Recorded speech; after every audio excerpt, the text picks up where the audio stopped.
everybody. Thank you for joining me again. It's been another week, can you believe it? Okay, so this week there is this book series which I have enjoyed and also my youngest kiddo is really into. It has spawned a movie and a TV series. We have been watching the TV series and actually forgot about it, but then I remembered that we hadn't finished it and I thought, well, why don't I finish it and I'll do a video on it and it all works out, hopefully. Well, we got through it just by the skin of our teeth, and here I am ready to go, just in time. The book series slash movie slash TV series in question, that's hard to say, is the Spiderwick Chronicles. Book, movie, and TV. That's here too, I can't juggle. This is a cute little book series, cute little movie, the TV series. I'll get to it all. Again, just going through the similarities, the differences between them.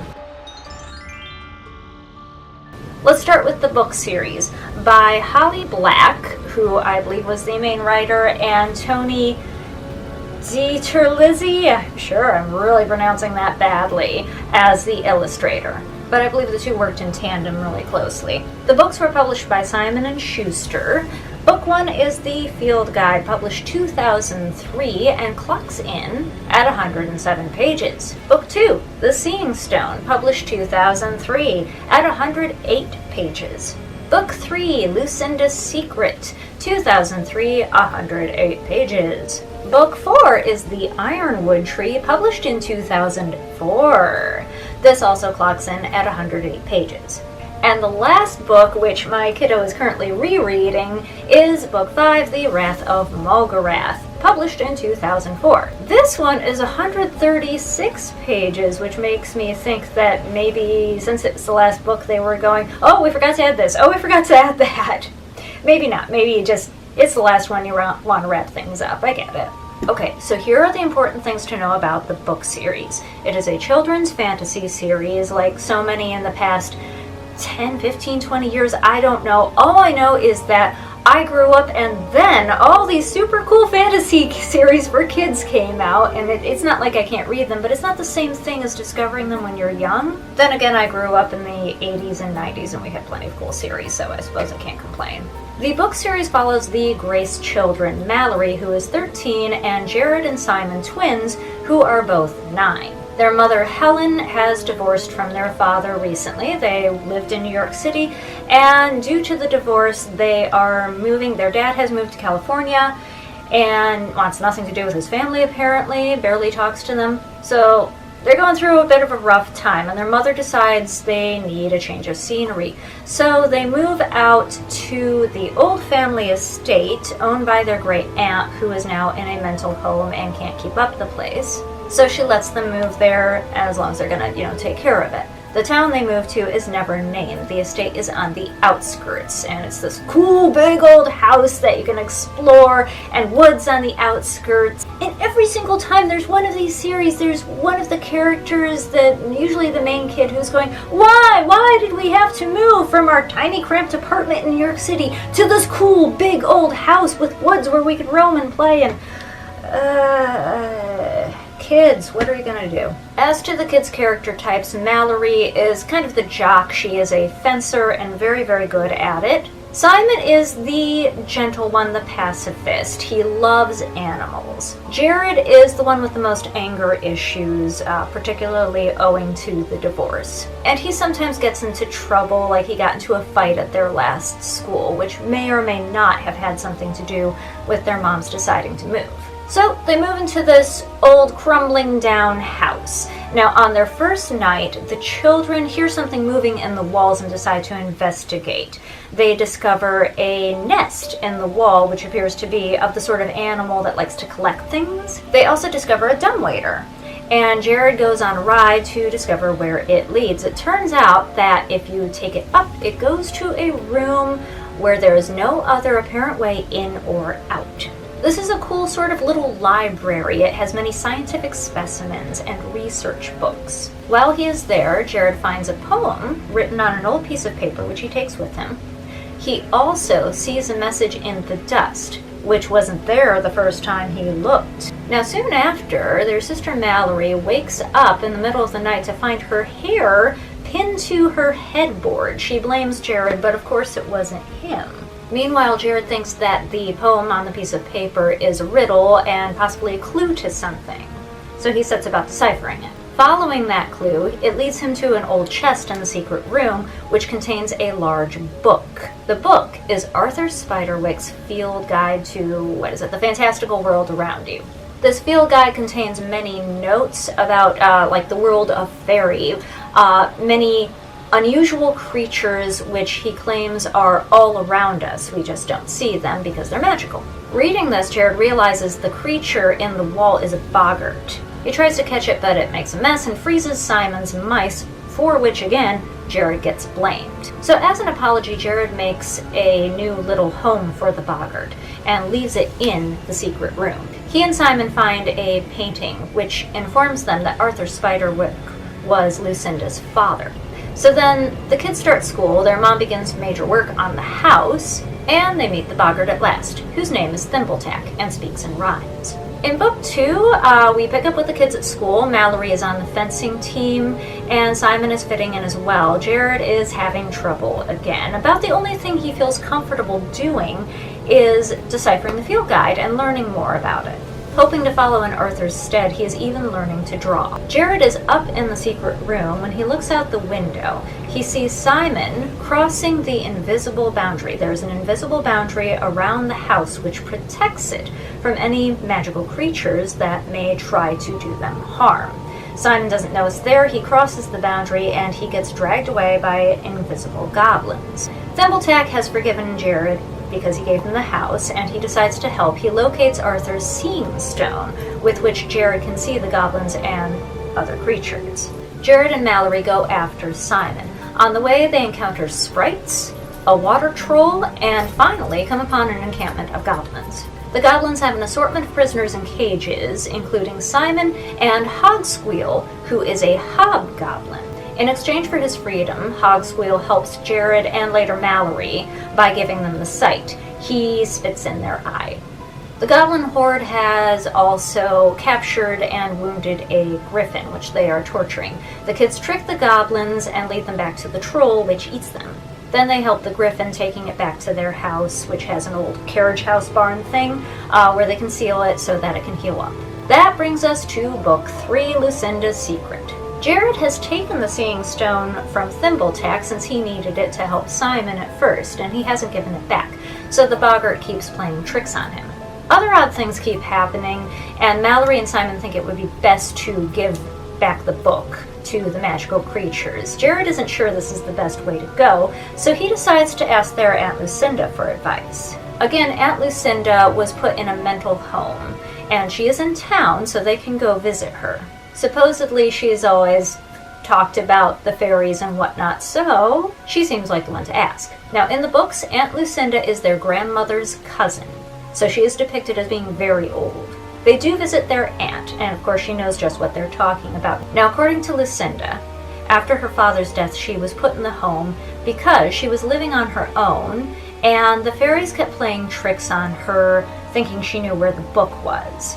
The tricks got worse and worse. They would give her bruises and whatnot, and her cousin, the twins' grandmother, thought something was happening. The crux of it was that certain fairies tricked Lucinda into eating fairy food. Now, fairy food is so good that it makes you not want human food, and if you can't get fairy food, you will starve to death. So seeing Lucinda bruised, not wanting to eat, the kid's grandmother knew something was up, she just didn't know what, and she had Lucinda put in the mental home for her own safety. Lucinda survives to this day because the sprites, who are her friends, bring her fairy food so that she won't starve. Also, one of the tricks the fairies played on her caused her to become a hunchback. Lucinda also tells them that she doesn't know what happened to her father. Apparently he just up and left one day with no explanation. Now, the kids brought the guide to show her and discuss it with her. They had wrapped it up carefully. When they open it up, it turns out to be another book. Jared has an anger episode over this and blames Mallory, but then he realizes it must have been Thimbletack playing a trick. The kids search for the book throughout the house, during which Simon finds one of Jared's drawings and compliments it. Mallory finds a map of the house and its surroundings, marked up with Arthur's notes, including a certain meeting at a certain time and a certain place. Since they have no other leads, the kids decide to go to that place to look for clues.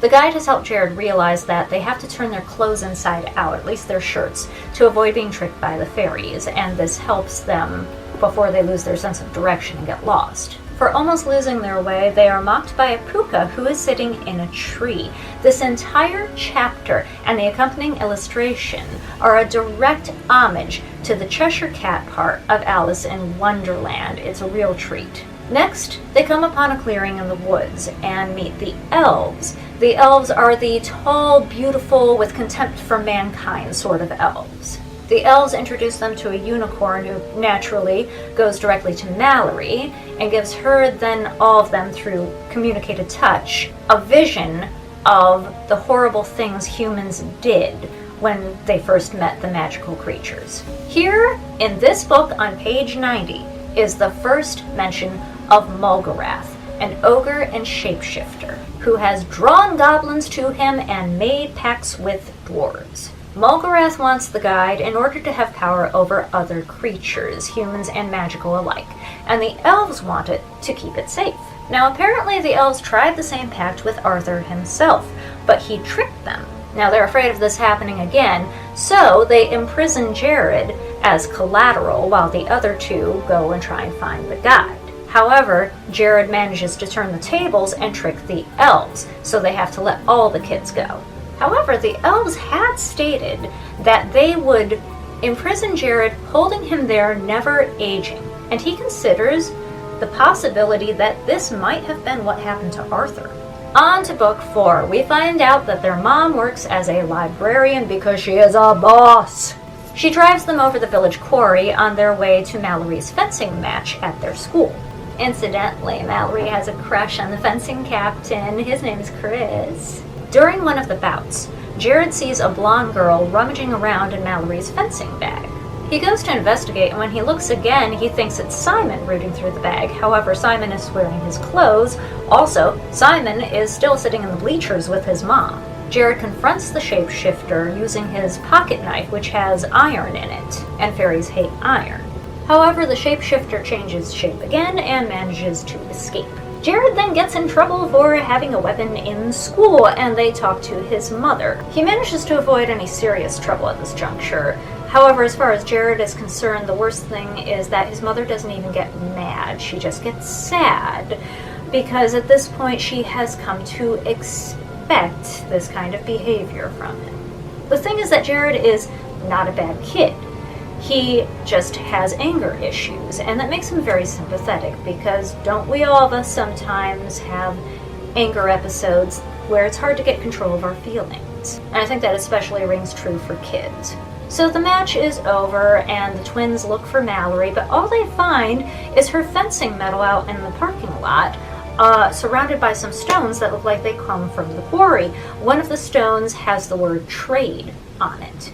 They believe she has been kidnapped and taken to the quarry. However, they do go to double check first that she's not at the school, and they overhear their mom talking on the phone with their dad. She's worried about Jared and just about at the end of her rope, and that's very hard for Jared to hear. However, they have to help their sister, and so he concentrates on that. He grabs a textbook, they wrap it up as before so they can pass it off as the guide, and then they head for the quarry without any further delay. It takes a while for the twins to get down into the bottom of the quarry in the dark, and Jared does lose his temper with Simon at one point. Jared is depicted as having a short fuse when he gets frustrated, but he does get over it and apologize usually. So he's a good kid at heart. There are bioluminescent fungi in the quarry, which turn their attention to carvings in the rock. They have a flashlight, and this helps them decipher the carvings as words. The words turn out to be an anagram, which Simon deciphers as a password. They knock on the rock, and a trapdoor opens beneath their feet. They fall into a waiting net in the land of the dwarves, who lead them through an underground cavern. On the way, they pass the great ironwood tree. The dwarves are impatient with living things. They like things that they can make out of metal and rock. They say they, in fact, want to replace the living trees with their own creations. Their king, the courting, tells how they are in league with Mulgarath and that they have taken Mallory prisoner. Mallory is dressed up like a princess and is sleeping in a glass case. Jared bargains with the pseudo-guide, but he doesn't phrase his options well enough. They gain their sister, but not their freedom, so they are all taken prisoner. This time, Simon manages to trick their guard. They get Mallory out of the case, and while they are pursued by the dwarves' mechanical dogs, they are helped out by a nodder or a banger. They're not sure which it is. Also, Simon has a way with animals, which proves to work even on mechanical dogs. They exit onto the edge of the quarry and spy on a meeting between the dwarves and Mulgarath with his goblin army. The dwarves hand over what they think is the guide, and in return Mulgarath sets his goblins upon the dwarves, which tear them to pieces. Mulgarath has a human prisoner who has a hood over their head, and the kids are too far away to tell who it is. The children arrive home to find the house ransacked and their mother gone. Thimbletack informs them that the goblins and Mulgarath were there looking for the actual guide. The kids realize that the human prisoner they saw was their mother. Byron the Griffin is well enough to chase around a remaining goblin who proves to be a hobgoblin. It's Hogsqueal. He informs them that the quarry is in fact the lair of Mulgarath, where he has built a palace out of garbage. Also, Mulgarath has dragons. Jared decides he needs help, so he goes to visit the elves once more. He agrees to give them the guide once it is found, and they let him visit with Arthur. Arthur is unfortunately not able to give him a solution to his problem, but can give him more helpful information. He's like the guide in human form. Jared then cooks up a scheme. He and Mallory pose as prisoners of Hogsqueal, who marches them into the goblin encampment around the lair. When they get the chance, Mallory attacks the goblins with her sword, and with Simon and Byron the Griffin now joining them, they get near the lair of Mulgarath. On the way, they encounter baby dragons who are feeding on milk and kill them. It's kind of a gross part. On entering the seemingly deserted palace, they find a cell at the top of a large set of stairs containing two prisoners, their mom, who is unconscious, and their father. Their father says that their mom called him while he was in California, which we did see, and he was concerned enough to come out. He states that he is sorry for everything and he wants to be a family again. Simon and Mallory forgive him, but Jared is unconvinced. Jared proves to be right. It's not their father at all, it's Mulgarath in disguise. He has Mallory and Simon in his grip, and only Jared can help them all. Luckily, Mulgarath is prey to the classic villain trope of just get him talking and he will be distracted enough. So Jared asks him about his plans, and the villain can't help monologuing a bit. So while the ogre is going on and on about getting rid of the stupid humans when the magical creatures are supposed to be in charge, Jared grabs Mallory's sword and stabs the ogre in the foot. This throws the ogre off balance, and Jared takes advantage of that. He shoves the ogre, and the ogre falls out the window. Now, since this is a cell, there are chains about, and Simon and Mallory are hanging on by the chains. Unfortunately, so is the ogre. Jared takes the sword and hacks at the chain. Just as he frees the chain, the ogre changes into a bird and is ready to fly away. However, as he attempts to do so, he is caught by Hogsqueal, who swallows him. Jared is able to start things emotionally anew with his mom. That's a great bit. And the family gets Aunt Lucinda out of the home to come stay with them. They return the book to the elves, who in turn arrange to have Arthur return to them. However, he cannot touch the ground or he will become dust. He's old. He will die. He and Lucinda are able to meet up again and have their moment, and then that's exactly what he does. But there's closure! So hey! Okay, the Spiderwick Chronicles movie, which came out in 2008 and clocks in at 95 minutes. Directed by Mark Waters, stars Freddie Highmore of, Charlie and the Chocolate Factory and Bates Motel. He's been in a lot of stuff.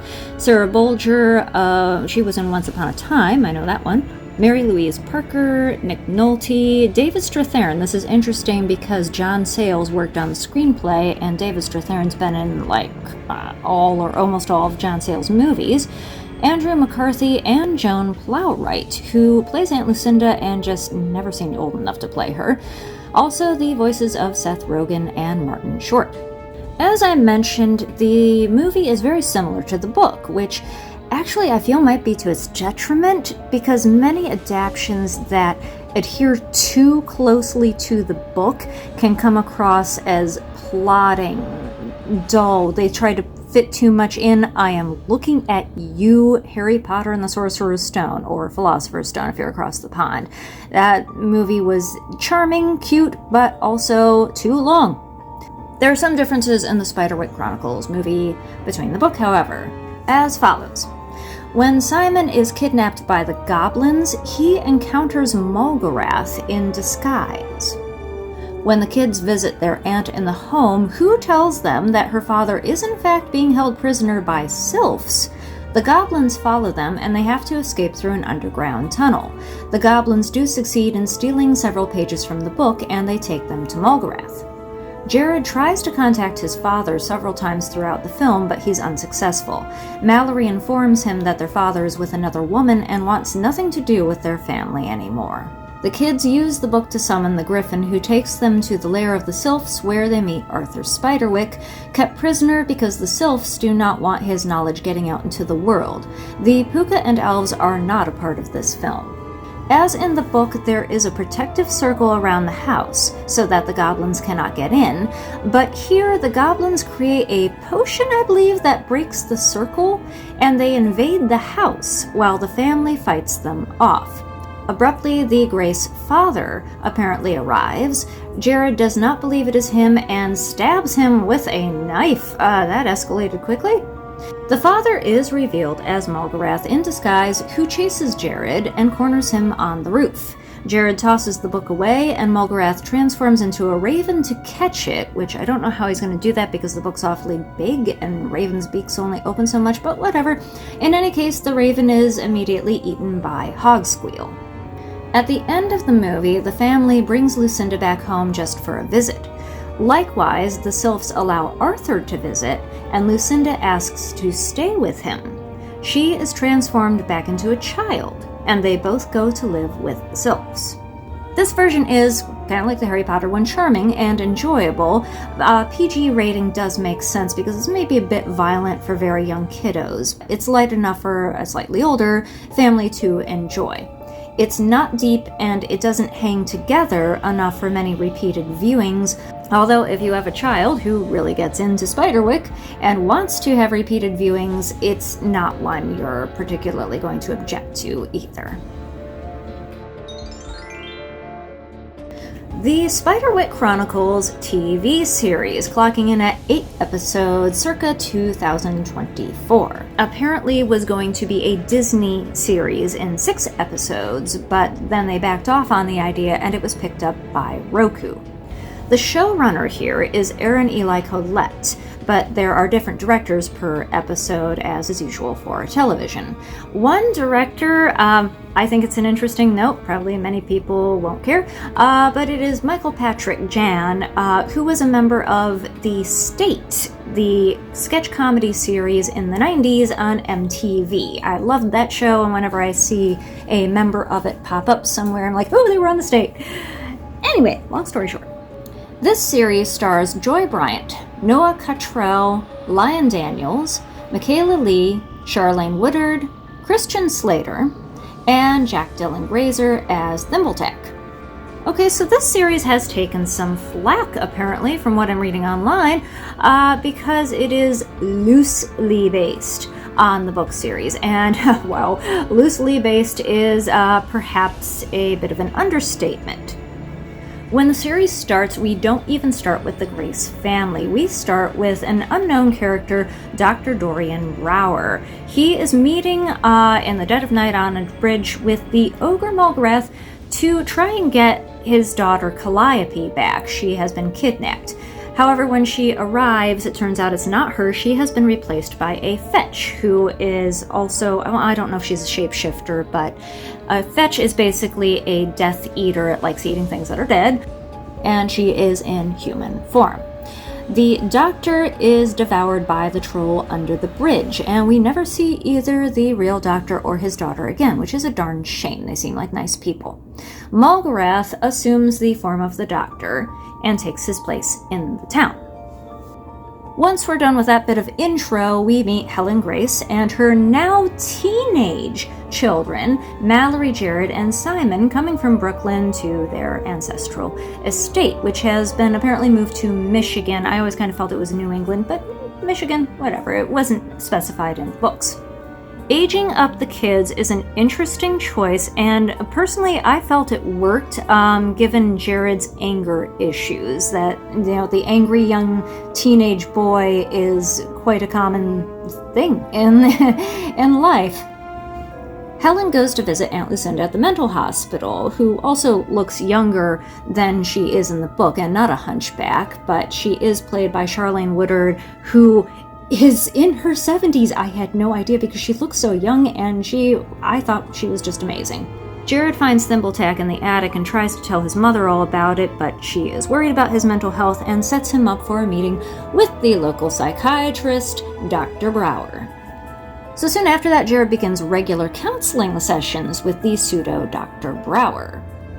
Throughout the whole series, we have Mulgarath in disguise attempting to ingratiate himself with the family and thereby try to get a hold of the guide. Aunt Lucinda gets out of the hospital, hides in a supermarket, and meets a fairy. Aunt Lucinda then shows up in her father's study. She sure does get around in this one. She is the one who tells Jared and Simon to recover the field guide before Mulgarath gets it. Helen and the doctor arrive to bring her back to the hospital, and Lucinda reveals that she knows that Dr. Brower is actually Mulgarath, and Mulgarath apparently kills Aunt Lucinda. She disintegrates into flowers. So they organize a funeral for Aunt Lucinda, who apparently died of a heart attack, but in reality, that's Calliope. I guess she is a shapeshifter. She is impersonating the corpse. Jared and Simon, along with their new friends, young patients of Dr. Brower, search the town for the pages of the field guide, which apparently have been, left in various places for their protection. Like, one is behind a fairy door, and they have to figure out that they need a piece of Lucinda's favorite music to unlock it. There are all these little mysteries. I'm gonna skip ahead here. There is a lot more. There is a lot more to this story. They changed a lot.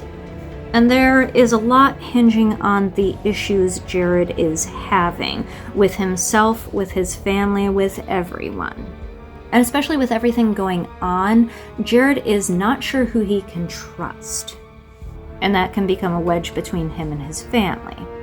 Simon and Calliope become close, and she begins having doubts about the whole plan, and by the end of it, she's completely on their side and works to take Mulgarath down. By the end of it, we've got Mulgarath using his magic. He puts half the town under a sleeping spell, and the other half become his slaves that he makes them into zombies using a fungus. He does use milk on the dragons to kind of nourish the egg. Once it hatches and grows, he's going to feed the town's population to the dragons. Helen and Jared have to use an old spell of Lucinda's in order to turn invisible and get away from Mulgarath. Simon does his part by pretending to betray them, but really helps them. Everybody comes together, and there's a big battle at the house. And at the very end, the family and friends use magic to summon a troll, which seemingly devours Mulgarath. However, then Jared appears behind Jared, and nobody is sure which one is which. There is a magic sword, a Vorpal sword, also, so we do have some Alice in Wonderland reference. But only someone who is worthy can use it, and at the end Mallory is worthy. However, she uses the sword to accidentally banish the real Jared. He gets knocked into the fairy realm and meets up with Arthur. And that's the end!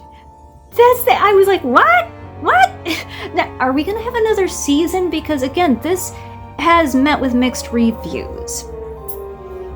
And honestly, I was surprised to read that. Because, yes, this is one of those things that diverts heavily from the source material, and I'm not always a fan. It depends on how you pull it off. I liked it. I really liked this one. I thought they did a good job. So again, my kiddo and I, we watched this together. Neither of us are bingers, really. So we watched it an episode at a time. There may have been as much as a few weeks between an episode. But I don't know. It worked for us. And maybe that made a difference. Maybe not. Maybe it's just me. But I thought this was well shot, well written. The acting was really good. And the characters were well drawn. I really thought the whole thing worked very well. So for different reasons, I am recommending them all. The books are short and it's really basically just one super long book, but it's smoothly written and an easy read and charming. It's a nice little adventure that is very satisfactory. The movie is also a charming little adventure. I would say the movie is the weakest out of the three, simply because the story is not well paced. And it is disappointing that they obviously had a budget they had to stick to and couldn't put in as many things as we audience members might have liked to see. The TV series may have put in too many things that we weren't expecting to see and left out things that we did want to see, so mileage may vary. But yes, in any case, I'm recommending all three of these for different reasons. So there we are. Some changes, some not so changes, but I mean, for the series that was a lot of changes, but I really loved it. I really, really did. It was a bit more grown up, but I felt like they were making it for the kids who had read Spiderwick as kids and now they're older, so they're still able to enjoy it just on a more grown up level, perhaps. I don't know, maybe I have the wrong perspective because I was already 24 years old when the original series came out, so older, and now I'm older than 24 years old. So I will say that the series is geared towards older kids, at least enough that like the adults can enjoy it more than they might the movie. However, I was unprepared for it to be quite so grown up. It's a little more violent and dealing with emotional issues a bit more deeply than the original series and movie. So I'm sitting here watching this with my 10-year-old and thinking maybe I shouldn't have gotten into this with the kid being so young. However, my 10-year-old is very precocious and they were able to deal with it. I'm just saying your mileage may vary. It isn't entirely appropriate, I feel, for someone of that age. So there we go. The original series, all 5 volumes. The movie, the television series, and the authors have really milked the heck out of this. There are spin-offs. Here's what I found at our library: Care and Feeding of Sprites, the actual field guide, and there is a spin-off series, which I started reading because I was thinking maybe that's where they got some of the things that they put into the new series. However, I did at least read the first one so far, and no, it's quite different. However, it's also quite meta. The authors actually show up in the book, and that part, it was an absolute delight. So I do recommend this, at least off the strength of the first one, and I'm going to read the other 2. Yes, while I was at the library, I kind of went a little wild and got everything by these authors and gave it all to my kid when I got home, and were they surprised. But absolutely delighted too. They really, really love it. They started rereading the series and they're going to read these. They are really, really into this series. On a side note, Tony, the illustrator, does a lot of illustrations for various things, including like Magic the Gathering cards. Look what I found at the Goodwill. Look how cool this is. It's 2 puzzles, and finding it at the thrift store, all the pieces were there. Great find. Anyway, look how cool these puzzles are. My kid immediately sat down and put them both together and loved them, and there are more out there. So just free plug for the illustrator. No kickbacks for me, unfortunately, but these are beautiful illustrations, and like I said, my kid had a lot of fun with them. Okay, so that is my dive into Spiderwick. Have you read the books? Have you seen the movie? Have you seen the new series? Have you checked out everything? Are you really into it, or is this a new thing for you? And here's a good question. What kids fantasy series are you into? What's something that I might check out, or my kid check out? They're also really into Percy Jackson right now. I would love to hear what you have to say. So until next week, you take care of yourselves and each other. It's so important, especially these days. Again, Spiderwick may not be my story, but since I've read it, I've seen it, I've experienced it, it has become part of my story. What's yours? Anyway, I'll see you next week where we will explore more stories. And I will add to my story, and you will add to yours. And I can't get over how cool that is. I'm such a nerd.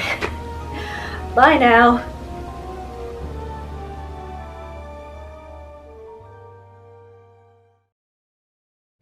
No, baby, that was not an invitation. That was not, oh God, here we go. Yes, okay. Oh, yes, you were a good dog. Yes, you were a good dog. Yes, I know. I was talking to the camera, not to you. I was talking to the camera, not to you. Oh, yes, oh, okay. Okay, yes. All right. Thank you. Okay. Go on, go.